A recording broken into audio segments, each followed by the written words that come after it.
Space. The final frontier. These are the final 2 years of the Starship Enterprise's maiden voyage. BJD's mission statement to invent and contrive new Star Trek adventures over the YouTube audience. To give that dope J.J. Abrams the middle finger and tell him to quit while behind.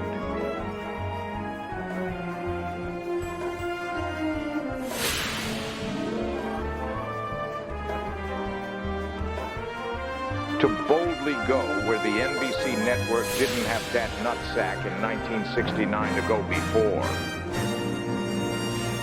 Captain's log star date 601-1.3. The Enterprise en route to Beta Orega has intercepted a transmission from the Georgian galaxy claiming that one of the planets in the system wishes to practice isolationism all of a sudden from now, henceforth.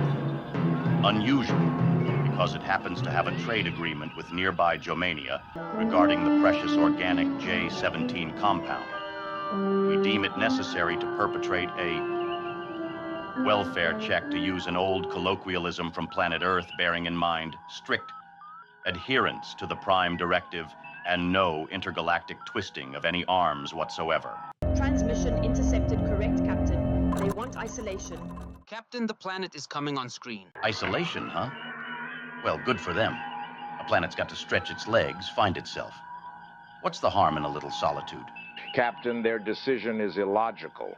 Their economy relies on trade, specifically the organic compound J-17, sourced exclusively from Jomania in the Georgian system. Without it, their infrastructure will collapse within months. Captain, why won't you listen? Anson, control Guard yourself. escort Chekov this minute.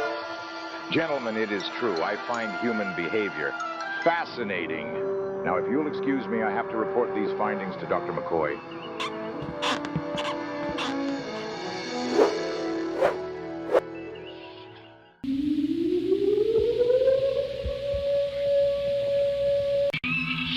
Upon my tricorder scan, it is discovered there was a neuroresonant carrier wave embedded in the feed Uhuru intercepted, affecting all human activity, Kirk Chekov, etc. Let's research this planet Chattaneega at once, Spock. Indeed, Doctor, the computer archive should yield profound and up-to-date records. The Georgian system has a low base frequency. Your metaphors are colorful, Doctor, but imprecise. The Chattaneegans have not traded their souls, a concept I find most illogical, but rather prioritize short-term gratification over long-term stability. Their obsession with compound J-17 has reduced agricultural output by 48%, disrupted familial structures, and diminished their technological advancement. It is a textbook case of hedonistic decay, not to mention a lack of creativity in the arts. Well, Spock, I'll be damned if this isn't the sorriest mess I've seen in my years. A whole planet chasing some fool chemical high, letting their cities decay and their kids starve. Fascinating. You attribute their collapse to an emotional failing, yet their data suggests a systemic one. The introduction of compound J-17 coincided with a 92% reduction in their philosophical and ethical discourse, as recorded in their archives. What do you attribute all this to? Damn it, Spock, I'm a doctor, not an old world fortune teller. Indeed, Doctor. But you have to find their independence admirable. Admirable. Spock. You'd call a sinking ship admirable if it sank in a Pythagorean and geometric line. I say we beam down there, get to the bottom of the matter, or at least get that poppycock out of their hands before they all self-destruct. Then can we conclude the bridge members' behavior is a direct correlation of the infrasound waves from the Joy machine, and for Uhuru to modify a filter for such waves? Correct Spock and release Chekov right Just after a minute, she rigs Chekov. one. We will have you free.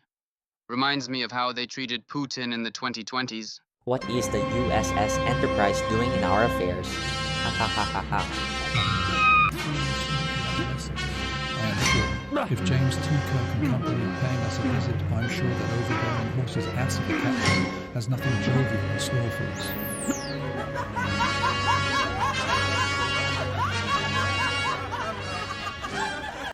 Aye, Captain. The transmission's piggybacking on our subspace module array. Scotty, you got to make it work. I'm giving it all I got, Captain. I've got my instruments scanning for the primary carrier wave, but the signal's got a recursive encryption loop. It's like trying to catch a greased haggis with your bare hands there. Oh, it's no use. Captain, there is so much polarity I cannot neutralize the bloody thing. Scotty, you're our only hope. Scotty, you just have to do it. Captain, I'm heading to the aft flux chamber. If I just short the interference from that blasted thing emitting down on the planet, we should be clear, sir. Good work, engineer. Good work as always, Mr. Scott. Captain, I do recommend discretion. Scotty, energize. Aye, sir.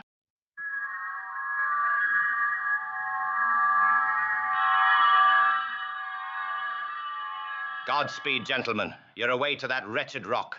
Those glaikit numpties down there trip over their own shadows. Lang may your lumreek, lads.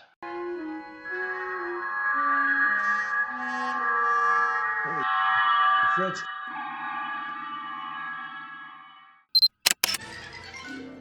The base of the planet's activity is emanating from this area. A maximum phaser blast, Jim. Should breach surface integrity. Doctor, clear the area if you would.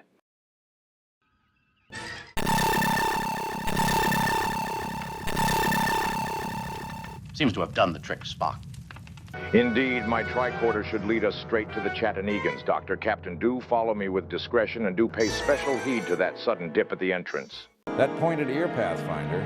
Seems like we got our work cut out for us, Captain. After you, Doctor. Spock, where are you? They traded their souls for a machine's empty bliss, chasing joy, till it hollowed and lost to a dead lie. No progress. There he is, Jim. This way, gentlemen. I believe I have isolated the RNA sequence degenerating this machine. Should be able to correct sequence once we beam back aboard. Good work, Science Officer. Captain Kirk, abandon your mission at once. Mr. Scott, 2 to beam up quickly. Aye, sir. Godspeed to you. Tell Mr. Spock to abort the effort of neutralizing J-17 compound's effects, so my people may live their lives in complete and utter joy.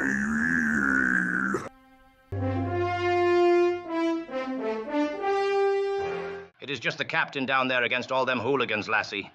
This one will be a briny devil to pull through from for certain.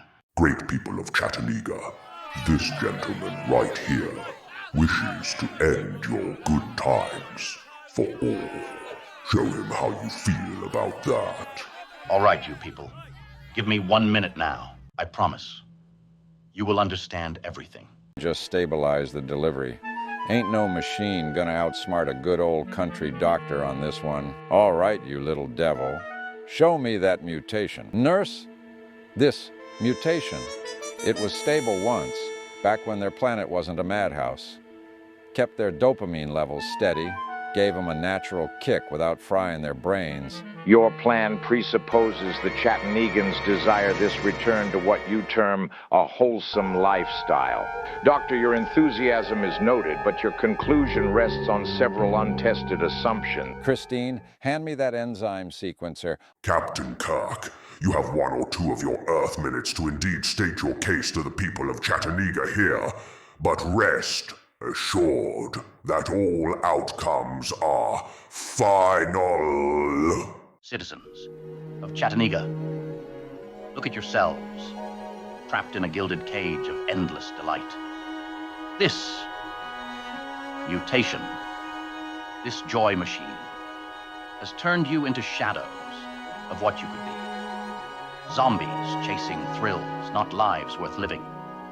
Progress isn't measured in pulses of ecstasy. It's forged in the fire of struggle, daring, of having the discipline to sober up for a period, to train your mind, reaching beyond what's easy. Risk. Yes, risk is the heartbeat of humanity, not this numbing bliss.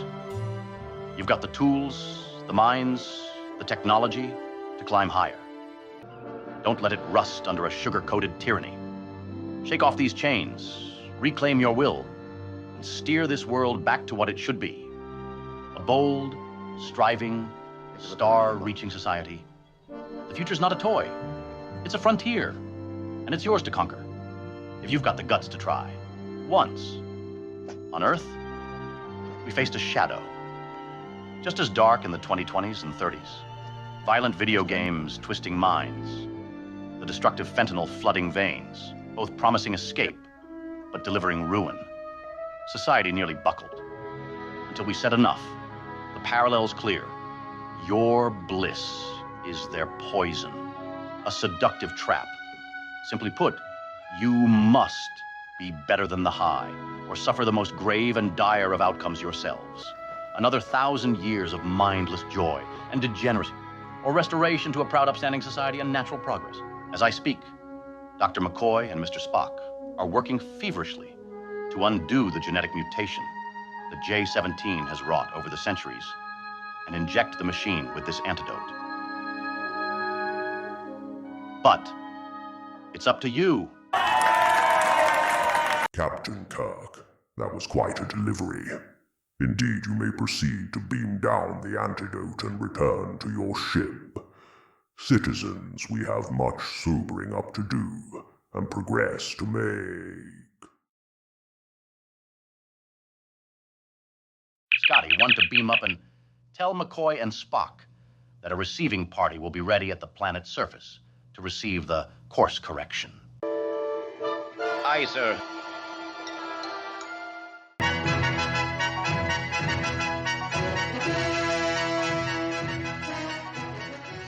The compound's instability required a recalibration of its molecular structure, a logical synthesis of your biochemical intuition and my analysis. The captain's bravado merely provided the distraction. You pointy-eared calculator, it was my good old southern horse sense that cracked that J-17 sequence wide open. While Jim was playing hero and you were fiddling. Gentlemen, so much hard work. Sprinkle some joy in your lives.